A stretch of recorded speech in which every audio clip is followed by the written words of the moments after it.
Hello everyone, welcome to the last lecture of unit 2।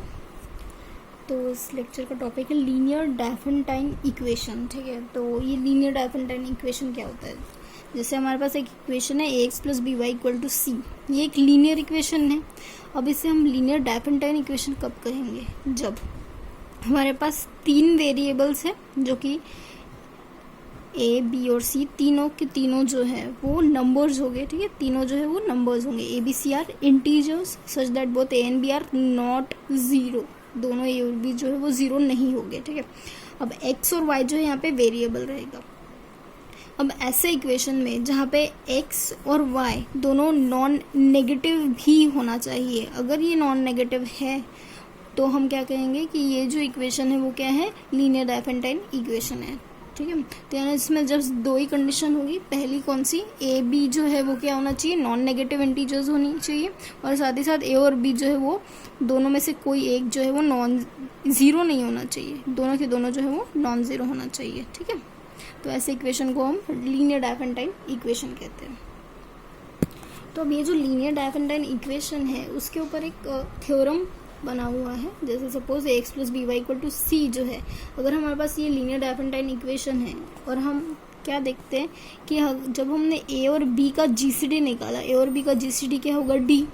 और अगर D C को divide करता है, डी सी को डिवाइड करता है, तो हम क्या कहेंगे कि एक्स और वाई जो है उसे हम एक्स नॉट और वाई नॉट के फॉर्म में एक्सप्रेस कर सकते हैं और उसके सॉल्यूशंस निकाल सकते हैं। जैसे X plus B Y equal to C है हमारे पास, और अगर जीसीडी जो है उनका ए और बी का जीसीडी सी को डिवाइड करता है, तो हम लोग क्या कर सकते हैं? इस लीनियर इक्वेशन के सॉल्यूशन निकाल सकते हैं। ठीक है, अब ये लीनियर इक्वेशन के सॉल्यूशन निकालने के लिए आपके पास एक फॉर्मूला दिया हुआ है, जो कि फॉर्मूला है x is equal to x not plus b n by d. B क्या है? ये वेरिएबल। डी क्या है? GCD of a and b. N क्या है? ये वेरिंग नंबर है, वेरिंग इंटीजर है। ठीक है, जो वेरी हो करेगा। और y इक्वल टू क्या है? Y not minus a d by d dot n. ठीक है, तो इस फॉर्मूले के थ्रू हमें लीनियर डायफेंटाइन इक्वेशन के सॉल्यूशंस निकालना है। जैसे सपोज यहाँ पे एक एग्जांपल दिया हुआ है, फाइंड द सॉल्यूशन। ये दोनों एग्जांपल्स जो है वो आ चुके हैं। हाँ, find the solution of 10x plus 6y is equal to 110। अब इसका सोल्यूशन हमको निकालना है, तो हम लीनियर डायफेंटाइन के सोल्यूशन के थ्रू निकालने की कोशिश करेंगे। जो हमारा थ्योरम 13 है उसका यूज़ करके इसका सोल्यूशन निकालने की कोशिश करेंगे। ठीक है, तो स्टार्ट करते हैं। Let 10x plus 6y is equal to 110। ठीक है, तो अब यहाँ पे आप क्या देखोगे? a का वैल्यू क्या है? 10 है। b का वैल्यू क्या है? 6 है। c का वैल्यू क्या है? 110 है। अगर आप d निकालते हो, d क्या रहेगा? GCD of a and b. GCD of 10 and 6 जो कि क्या रहेगा यहाँ पे? जीसीडी इक्वल टू 2 आएगा, है ना। 2 5 ज़ा 10, 2 3 ज़ा 6, कॉमन वैल्यू 2 आता है, तो जीसीडी यहाँ पे 2 रहेगा। और आप क्या देखोगे?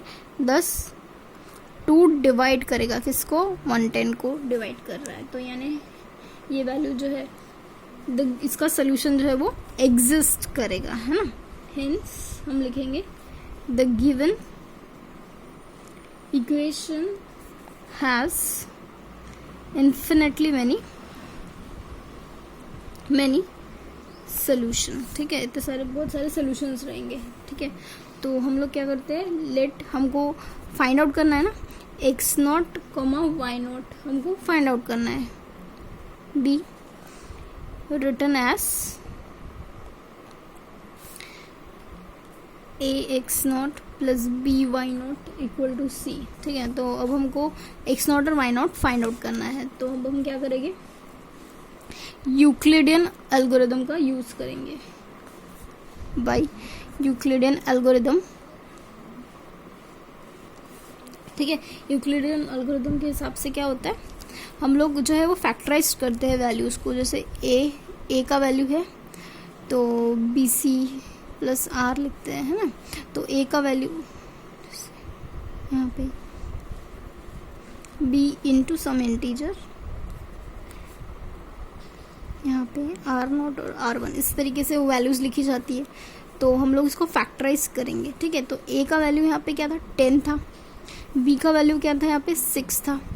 तो अब हम इसको एक्सप्रेस करेंगे, तो यानी यहाँ पे क्या आएगा? 6 1 सा प्लस यहाँ पे 4 आएगा, ठीक है। तो दैट मीन्स 6 यहाँ पे, 4 यहाँ पे, फिर से तो 6 यहाँ पे आएगा, 4 यहाँ पे आएगा, इंटू प्लस 2 आ जाएगा 1, है ना। तो 4 यहाँ पे फिर से आएगा, यहाँ पे 2 आ जाएगा, 2 2 ज़ा 4 प्लस 0 यहाँ पे रिमाइंडर बचा।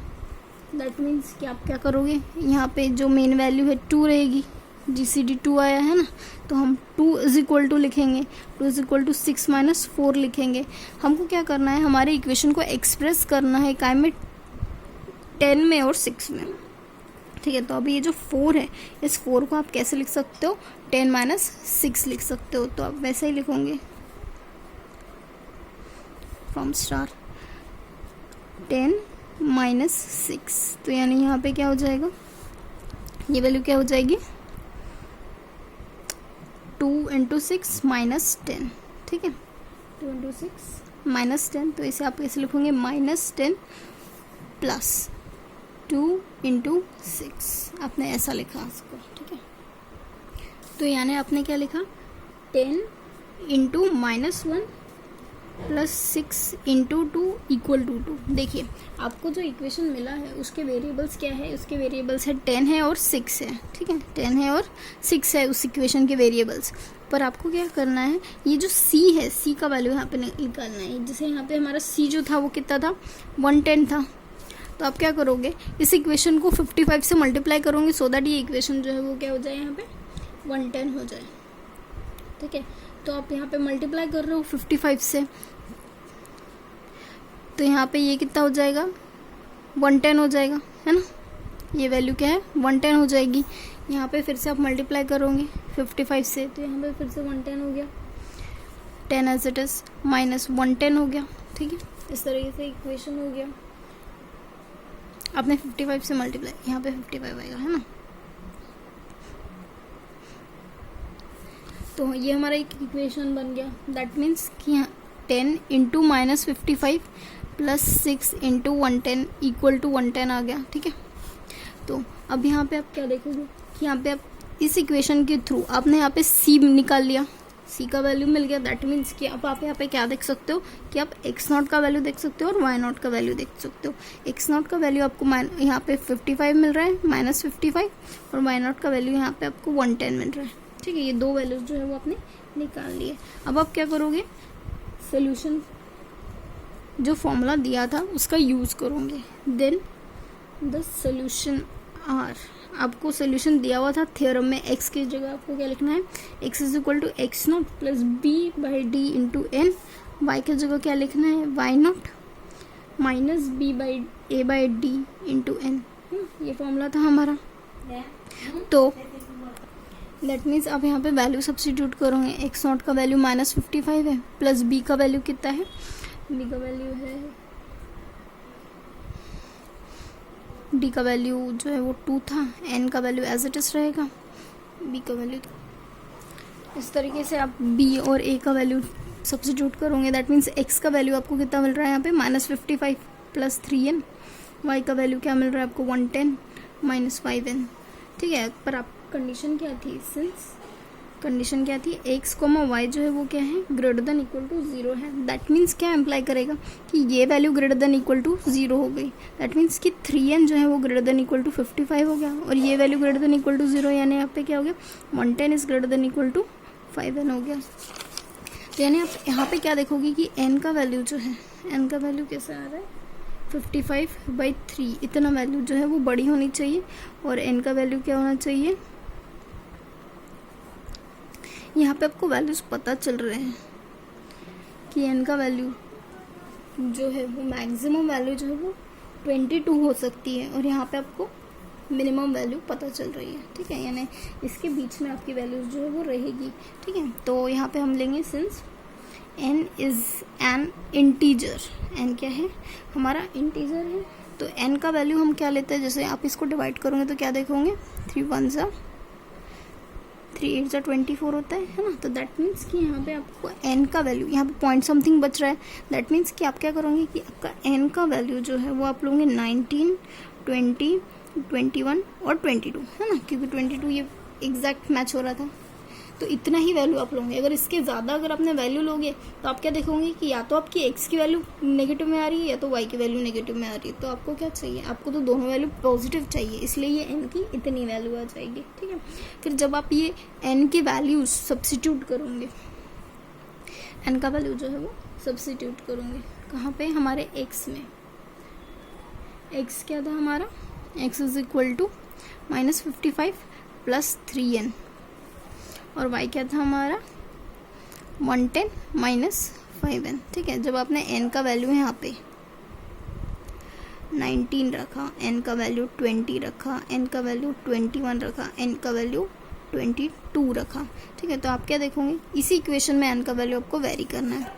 तो जैसे आपने यहाँ पे n का वैल्यू जब 19 रखोगे तो आपको क्या देखोगे कि x का वैल्यू आपको 2 मिल रहा है और y का वैल्यू आपको 15 मिल रहा है। ठीक है, सेम यहाँ पे जब 20 रखा आपने n का वैल्यू किस में, इस इक्वेशन में -55 + 3n में, और 110 - 5n में, तो आपको क्या मिलेगा, इस वैल्यू में जब n का वैल्यू 20 पुट करोगे आप तो आपको मिल रहा है यहाँ पे 5 और 10। ठीक है, करके देखिएगा। सेम जब आप n का वैल्यू 21 पुट करोगे तो आपको वैल्यू क्या मिलेगी, 8 और 5। ठीक है, जब n का वैल्यू 22 पुट करोगे तो n का वैल्यू, ये वैल्यू जो है x और y क्या मिलेगा आपको, 11 और 0। ठीक है, इस तरीके से आपको ये 4 पेयर मिलते हैं जो कि क्या देते हैं, आपको सोल्यूशन देते हैं हमारे इक्वेशन का, लीनियर डायफरेंटाइल इक्वेशन का। ठीक है, therefore 215 510 8 5 11 0 are the required solution. ठीक, तो स्टार्ट करते हैं हमारा सेकेंड वाला क्वेश्चन। ठीक है, तो यहाँ पे हमने लिया था वैल्यू 5x + 3y = 52। ए का वैल्यू पता है, बी का वैल्यू पता है, सी का वैल्यू पता है। अब क्या करोगे, जीसीडी निकालोगे 5 और 3 का जो कि 1 है। तो 1 डिवाइड करता है 52 को, दैट मीन्स कि हम क्या कर सकते हैं, यहाँ पे हम क्या कह सकते हैं कि हमारे पास इन्फिनिटली मैनी सोल्यूशन है। ठीक है, तो अब हम क्या फाइंड आउट करेंगे, x0 और y0। भाई x0 और फाइंड आउट करने के लिए आपको वह फॉर्मूला यूज़ करना पड़ता है, यूक्लिडियन एल्गोरिदम वाला। ठीक है, तो यानी ये a = b/r0 + r1 रहेगा। तो a का वैल्यू 5 है, b का 3, और ये आप लोग फाइंड आउट करोगे, है ना। 3 × 1 + 2 करोगे तो r1 r2 मिलेगा, दैट मीन्स यहाँ पे 3 आएगा, 2 आएगा, फिर से वैल्यू मिल रही है, यहाँ पे 0 मिल रहा है, दैट मीन्स कि आपको क्या लेना पड़ेगा, यहाँ पे रिमाइंडर 1 है ना। हमारा जीसीडी जो था वो क्या था, 1 था, तो 1 = आपने क्या लिखा, 3 - 2 लिखा। पर आपको क्या लिखना है, ये equation totally in terms of काय में बनाना है, आपको इक्वेशन 5 और 3 में बनाना है। तो आप क्या करोगे, यहाँ पे 2 की जगह फिर से यहाँ से लिखोगे 2 की जगह 5 - 3। 5 - 3 लिखने के बाद आप क्या करोगे, यहाँ पे -5 मिल रहा है और 2 × 3 मिल रहा है, दैट मीन्स कि आपको ये इक्वेशन इन टर्म्स ऑफ 5 और 3 तो मिल रहा है, पर आपके यहाँ पे कोएफिशिएंट क्या मिल रहा है, -1 और 2 मिल रहे हैं। ठीक है, दैट मीन्स कि आप क्या करोगे, अभी ये -1 और 2 मिलने के बाद भी आपको क्या चाहिए, यहाँ पे 1 को 52 बनाना पड़ेगा, है ना। तो आप क्या करोगे, 1 पूरे इक्वेशन को 52 से मल्टीप्लाई करोगे। 52 से मल्टीप्लाई करने के बाद ये आपको इक्वेशन मिला। तो अब यहाँ पे आपको x0 और y0 का वैल्यू मिल रहा है। x0 का वैल्यू जो है वो -52 और वो 104 का वैल्यू जो है वो y0 रहेगा। ठीक है, यानी यहाँ पे 5x + 3y = 52 में ये वैल्यू जो है वो आपकी x0 और y0 की मिल जाती है। तो अब आप क्या करोगे, x0 और y0 लिखोगे, तो x और y का जो फॉर्मूला है स्टैंडर्ड वो हम यूज़ करेंगे। x = क्या होता है, x0 + b/d × n, y = क्या होता है, y0 - a/d × n। ठीक है, तो आप x0 का वैल्यू पुट करो, b का वैल्यू और d का वैल्यू, सेम y0 का वैल्यू पुट करो, a का और d का। ठीक है, तो यानी यहाँ से आपको x का वैल्यू मिल जाता है इन टर्म्स ऑफ n और y का वैल्यू मिल जाता है इन टर्म्स ऑफ n। तो आपको पता है कि यहाँ पे दोनों जो x और y है दोनों वैल्यू क्या होनी चाहिए, > 0 होने चाहिए। दैट मीन्स कि ये वैल्यू > 0, ये वैल्यू > 0। दैट मीन्स क्या लिखोगे कि आप यहाँ से क्या पाओगे कि 3n जो है वो > 52 है, और यहाँ से 104 इज > 50n 5n। आप इसको सिंप्लीफाई करोगे तो आप क्या देखोगे, आपकी n की वैल्यू जो है वो 17 पॉइंट समथिंग आ रही है। दैट मीन्स कि आप क्या लोगे, n का वैल्यू 18 से लोगे, है ना। यहाँ पे क्या होना, n जो है वो क्या है, 17 पॉइंट समथिंग से बड़ा है। दैट मीन्स कि क्या होगा, n 18 होगा, और पर यहाँ पे किससे छोटा है, n हमारा 20 पॉइंट समथिंग से छोटा है। दैट मीन्स हम कि हमारे लास्ट वैल्यू क्या लेंगे, 20 लेंगे। ठीक है, यानी इस तरीके से हमारा जो वैल्यू है वो 18, 19 और 20 आ जाता है। अब ये जो 18, 19, 20 है ये वैल्यू आप कहाँ पुट करोगे, हमारे इस इक्वेशन में पुट करोगे सो दैट आपको x और y का इक्वेशन मिले। यानी इसमें आप n का वैल्यू पुट करोगे और इसमें n का वैल्यू पुट करोगे तो आपको n इक्वल टू 18 के लिए करस्पॉन्डिंग x एंड y मिल जाएगा और n इक्वल टू 19 के लिए करस्पॉन्डिंग x एंड y मिल जाएगा, n इक्वल टू 20 के लिए करस्पॉन्डिंग x एंड y मिल जाएगा। ये वैल्यू जो है वो हमारी रिक्वायर्ड सोल्यूशन है। ये प्रॉब्लम भी आ चुका है यहाँ 5 मार्क्स के लिए, तो इसे प्रैक्टिस कीजिएगा। एक नोट है, if D does not divide C, अगर हमारा जो जीसीडी है वो सी को डिवाइड नहीं करेगा तो हम क्या कहेंगे कि इंटीजर सोल्यूशन एग्जिस्ट नहीं करता। जैसे एक एग्जांपल है 12x 8y इक्वल टू 199। अब इन दोनों का जीसीडी 4 है पर 4 199 को डिवाइड नहीं करता है, इसलिए हम क्या कहेंगे कि इसका इंटीग्रल सोल्यूशन एग्जिस्ट नहीं करेगा। Hence the linear differential equation has no integral solution हम लिखेंगे। ठीक, और इसके पहले हमने ये बताया था आपको वैसे कि गोल्डबर्ग जब कॉन्जेक्चर हम किया था तब वहाँ पे लिखा था every odd integers is the sum of at most 3 primes. ये गोल्डबर्ग ने कहा था। ठीक है, तो अगर ये MCQs में आता है तो आपको पता होना चाहिए कि odd integer in terms of 3 primes को गोल्डबर्ग ने कहा था करके। और ये भी बताया है if x greater than 0 y greater than 0 and x minus y is even, अगर उनका सब्सट्रैक्शन इवन है then x square minus y square is divisible by. तो कैसे डिविजिबल होगा ये हमको पूछा है। जाहिर सी बात है जब आप x square minus y square लिख रहे हो तो हम लिखेंगे x माइनस वाई और x प्लस वाई। ठीक है, अगर ये वैल्यू इवन है दैट मीन्स कि कोई इवन नंबर ही हमारा x square minus y square को डिवाइड करेगा और इन सारे नंबर्स में से इवन 4 है, इसलिए 4 जो है वो x square minus y square को डिवाइड करेगा। ठीक है, तो यहाँ पे आपका यूनिट 2 खत्म होता है। मिलते हैं नेक्स्ट लेक्चर में।